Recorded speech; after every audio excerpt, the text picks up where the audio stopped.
Is that Australia's car that pulled off on the outside of turn 5? There was a car on the outside. We'll have a look at that in a moment. But meanwhile, as you say, yes, Zahir Ali doing a fine job for Indonesia, holding 9th at the moment, so he's still in some danger. He doesn't want to lose he loses places to these two behind. Oh, look up from the rain. I thought he might run into the back then of Italy, but thankfully there was just enough gap between them. Well, to try and do it up into turn 9 and 10, it's a blind approach, and you've got to be very committed, you've got to be very confident and sure you've got the pace to do it, but you've got to go down the inside this time. Locks it up, keeps it just on the tarmac, and Eduardo Piscopo. Well, that was fun, I suppose you could call it fun. Yeah, it was, but Piscopo's been given a bit of breathing space, and actually now Narain's got to watch out because he's got Michael Ammermuller right behind him. Well, these two getting together is going to be entertaining if they should get close together. I think the pace of India probably just enough to keep him out of the clutches of Team Germany, but that error of driving, we've seen a number of them in his last few laps from Narain Karthikeyan as he's trying to find a way to bet himself up into the top 10. Let's look again as we come down the hill, and he just dives down the inside. I mean, really, that was a do or die effort, and it certainly wasn't do, it was more die. Great car control though. There's not many people who could have look at how sideways he gets here. There's not that many who could have dealt with that, sorted it out and got it pointed straight again. It was a nice piece of car control, but obviously he lost ground as a result. Yeah, but I mean the way he set about doing it, I mean, it was coming from a long way behind. He had to brake really late to try and achieve that, and frankly it was never on. So Narain Karthikeyan remains down in 11th place, still behind Italy. Germany follow. Australia still running in this race, 13th. They have got the honour of fastest lap. John Martin setting a very quick pace after his pit stop with the new tyres, and well, at least that's a point to take away for the Aussies after what has been a really disappointing day. Pay attention. Yeah. Fastest first sector on lap, whatever it happens to be, lap 35, gone to Farouz Fauzi in Malaysia. Now they're saying he's only going out to try and get the fastest lap, but he's got the first sector fastest time. Keep an eye, he's also on power boost. Yeah, that's what Malaysia are doing. You said that might be why they sent the car back out, and sure enough he's got fastest second sector time. So Malaysia definitely trying to take fastest lap away from Australia and get that one single point, and so some honour from this race. So we'll have to see. Yes, could be putting the fastest time from earlier under pressure, which set by Portugal. We're riding with Portugal at the moment, running in 5th. Great Britain still sitting in 6th place, just behind, well not just behind, they're actually quite a long way behind Portugal. They're some 7 seconds behind. 1:28.308, fastest lap of the weekend in race conditions, has gone to Farouz Fauzi and Malaysia. New lap record then, an official lap record for Team Malaysia, for Farouz Fauzi. After all the dramas of early on in this race, he has set the fastest lap. How many laps behind is he? He's 19 laps behind. Because of all that time he's spent in the pits, but he set the fastest lap. He's got a lot of fuel on board, remember, he's got 19 laps more fuel on board than everybody else. Yes, presumably, unless they pumped some out, that's what they might have taken. They could have done so indeed. So here we are with Portugal, 5 laps to go now. Switzerland still out in front, Brazil in second by 10 seconds, then Monaco third, Netherlands in fourth. No change amongst the cars battling for third, fourth and fifth. Here they are, with Portugal sitting at the back of this group. Well, Indonesia on power boost, but there's some 12 seconds behind USA, and in the meantime Monaco also went into power boost very briefly, but there's some 6.5 seconds behind Brazil in second place. Quick mention too that Lebanon, we saw Lebanon fighting quite hard earlier on in this race, still in this one. By the way, look at this, Italy and India getting together again, because Karthikeyan has closed up once more to Piscopo, but Team Lebanon on for points for only the second time in A1GP history, because the only point scored by Lebanon at Zambor at the start of this season, and that was when the car was off the road. So there's a great opportunity for Lebanon to get some points on the board. Meanwhile, this battle is still over the final point for 10th place. 5 laps to go. That's a tough race. So let's look and see. Narain Karthikeyan again closes up into turn 4, back into the Italy car, sliding a little bit under acceleration, up to 5th gear into turn 5, just a breathe on the throttle and launch the car into this corner. Great corner, my favourite corner on the circuit. Yeah, Narain Karthikeyan as brave as anybody through there, but it didn't quite allow him to close up. But Italy touched wide there. He's very close under braking, and that's where Narain is historically so strong. So I guarantee you he's going to have another pop coming up the hill if he can get close enough through the exit of turn 8, up the hill into turn 9. Well, it doesn't look like it. Doesn't mean that he's not going to have a go. No, he's not going to wait.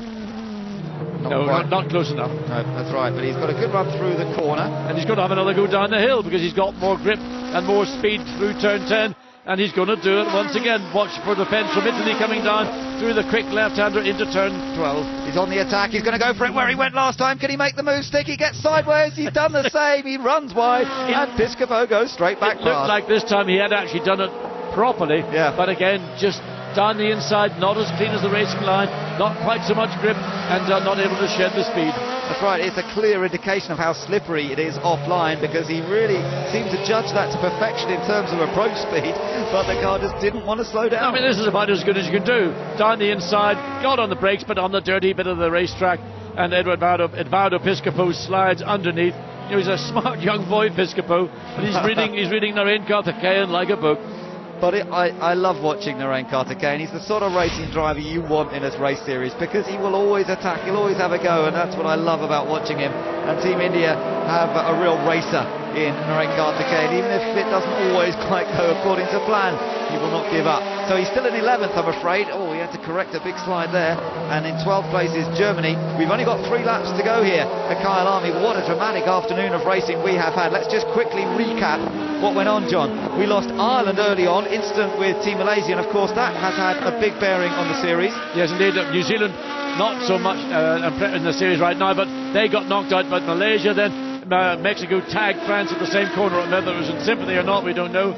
So a busy opening laps here in Kyle Army. We lost South Africa with a problem with their car as well. China had problems, so they retired. Australia looked set for a definite podium, but then they had a miserable pit stop, and they've ended up all the way down in 13th place, and they're not really going to get anything out of it. I mean, for once, during the highlights of this event is going to be a pleasure. There's a lot to think about. Lots has been happening here, but at the end of it, it looks like we're going to get one of the most regular winners coming through once again, Team Switzerland and Neil Yarni. Metronomic Swiss race driver, just like a good Swiss clock. Still on board here with Team Portugal's Philippe Albuquerque. Still solid points haul from him in prospect, with a 5th place finish, hopefully, if it all stays as is. And behind them there's that big gap back to Great Britain and Lebanon, still sitting in 7th position. But it's just a 10th of a second behind, right under the rear wing, can't get closer. No, that's right. So Great Britain and Lebanon are pretty close to one another at the moment, or they were last time around. Well, anyway. 2 seconds slower on that lap, Great Britain over the team and Great Britain are now defending their own power boost, so they're trying to defend that 6th place from Lebanon. So there are still some stories to unfold here in the closing laps of the race at Kyle Army, and we're just going to have to see what changes there might be. Netherlands holding ahead in 4th place here at the moment of Team Portugal. Across the line they come. And Monaco, Netherlands, Portugal all now on power boost, all having to defend. So the pressure coming from Portugal forcing Netherlands up to the back of the Monaco car. But out front it's still Switzerland with a 12-second advantage over Brazil. And nothing that Brazil can do about that right now, but it's still an outstanding drive from Philippe Guimaraes. Now then, John, we said they were close. This is how close Lebanon was to Great Britain. Did they get past? Yes, I think. Or did... Oh, I mean, certainly Danny Watt's a lot more careful about a manoeuvre in turn 1, and he's allowed the Lebanese car to get the advantage.